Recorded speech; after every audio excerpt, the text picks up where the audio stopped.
For years, Tommy Robinson has been vocal about the horrific crimes committed by grooming gangs and the systemic cover-ups that enabled these atrocities. He was mocked, vilified, and branded as a far-right extremist for daring to speak the truth. But now, in light of recent revelations about institutional failings and cover-ups, it's clear that Tommy was right all along. Yesterday, explosive new details emerged confirming the extent of the grooming gang scandal and the deliberate suppression of this information. In a stunning turn of events, billionaire and free speech advocate Elon Musk has publicly thrown his support behind Tommy Robinson, calling for his immediate release. Musk's actions have ignited a global conversation, shedding light on Robinson's plight and the broader issues of justice and free speech in the UK. In today's video, we'll delve into Musk's powerful statements, the newly uncovered details about the grooming gangs, and the broader implications for justice in the UK. But first, don't forget to hit that like button, subscribe to the channel, and join our fast-growing community committed to truth and accountability. As the new year begins, Tommy Robinson remains imprisoned under harsh conditions, typically reserved for the most dangerous offenders. His alleged crime? Sharing a video. Astonishingly, visitors to Robinson are reportedly required to sign gag orders, preventing them from discussing his situation publicly. These developments raise critical questions about the use of the justice system to silence dissenting voices. Meanwhile, revelations about the grooming gang crisis paint a damning picture of systemic failures. Robinson's relentless efforts to expose these crimes led to his being smeared and ostracized, yet his work has now been vindicated. English girls were betrayed by the very institutions meant to protect them, and the nation owes Robinson an apology. Elon Musk has emerged as a powerful ally in Robinson's fight for justice. In a series of tweets, Musk has shared Robinson's work, amplified his message, and demanded his release. Musk began by retweeting Robinson's documentary, The Rape of Britain. Episode 1, Nicole's Story, which details the harrowing experience of an 11-year-old girl in Telford who was raped and trafficked by a grooming gang. Musk retweeted the documentary. He followed this with another retweet, labeling Robinson's documentary as worth watching, and then pinned a powerful tweet to his profile. Free Tommy Robinson. Musk didn't stop there.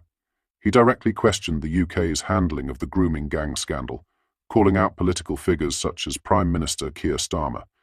He tweeted, "Why is Tommy Robinson in solitary confinement for telling the truth? He should be freed, and those who covered up this travesty should take his place in that cell."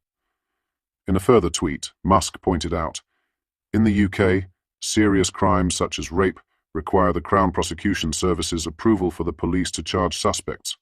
Who was the head of the CPS when rape gangs were allowed to exploit young girls without facing justice? Keir Starmer, dowód od 2008 do 2013. Who is the boss of Jess Phillips right now?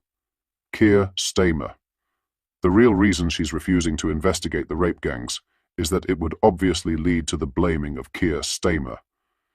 Elon Musk's intervention has sent shockwaves across the political and social landscape. Who is the boss of Jess Phillips right now? Keir Starmer. The real reason she's refusing to investigate the rape gangs is that it would obviously lead to the blaming of Keir Starmer. Elon Musk's intervention has sent shockwaves across the political and social landscape. His endorsement of Robinson's cause is likely to amplify calls for a reassessment of the justice system's handling of these cases and the treatment of whistleblowers like Robinson. As this story continues to unfold, one thing is clear. The fight for truth and accountability is far from over. Tommy Robinson's courage in speaking out against the grooming gangs and the institutional failures that protected them has sparked a movement.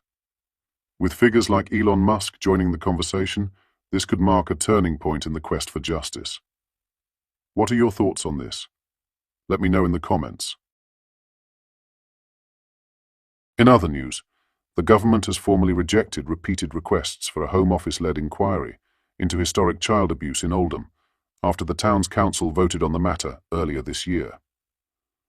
Safeguarding Minister Jess Phillips has responded to 2 letters from the Oldham Council Executive after the authority voted to write to the Home Secretary requesting a formal public inquiry into child sexual exploitation in the borough.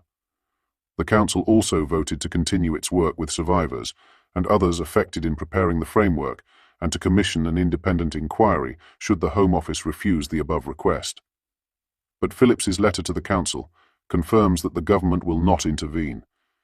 The minister said that she understands the strength of feeling that a further inquiry into child sexual exploitation in Oldham should be undertaken. Phillips added that she was very sorry for the delay in responding to both of the executive's letters, but she said that she believed it is for Oldham Council alone to decide to commission an inquiry into child sexual exploitation locally, rather than for the government to intervene. The minister continued, "I welcome the council's resolution to do so, as set out in your letter, and to continue its important work with victims and survivors." Oldham Council's Labour group dramatically agreed to support an independent inquiry after losing majority control in May's local elections. The Greater Manchester Combined Authority found in 2022 that police and the local authority in Oldham failed to protect children from sexual abuse. But many local survivors of abuse feel as though the report did not go far enough. An Oldham Council spokesman said, "Survivors sit at the heart of our work to end child sexual exploitation. Whatever happens in terms of future inquiries, we have promised them that their wishes will be paramount, and we will not renege on that pledge. We all recognize that terrible mistakes were made in the past, with children ignored or dismissed. By ensuring that survivors have a voice that is heard, we can help make sure that no child will be failed in the future." British Stand understands that Oldham Council has made contact with Telford, which was also rocked by a similar scandal, and the people who carried out its inquiry to look at various options for Oldham. A grooming gang survivor from the town told the media back in May that she was concerned about the council's plans for an inquiry. Sam told the People's Channel, "A government inquiry is the only way to hold Oldham Council and GMP accountable for their huge failures that led to hundreds of survivors being mistreated and not listened to. A Telford-style inquiry will give answers to survivors, but it won't give justice to those who deserve it." This broadcaster understands that Oldham Council works with a group of survivors to ensure that they are being heard and are being given the space to tell council officers what they want to see happen in terms of inquiries and future investigations. A Home Office spokesman said, "No child should ever suffer sexual abuse or exploitation. Everyone who is responsible for children's welfare must learn from past mistakes and do everything possible to prevent future failures." There is a precedent for local authorities delivering successful independent inquiries into the grooming gang scandal, such as in Rotherham and Telford, where thousands of victims were identified after decades of abuse were ignored by the authorities. What are your thoughts on what we discussed in today's video? Let me know down in the comment section below. If you've not yet already, make sure you do drop a like on this video and subscribe to the channel for more British content.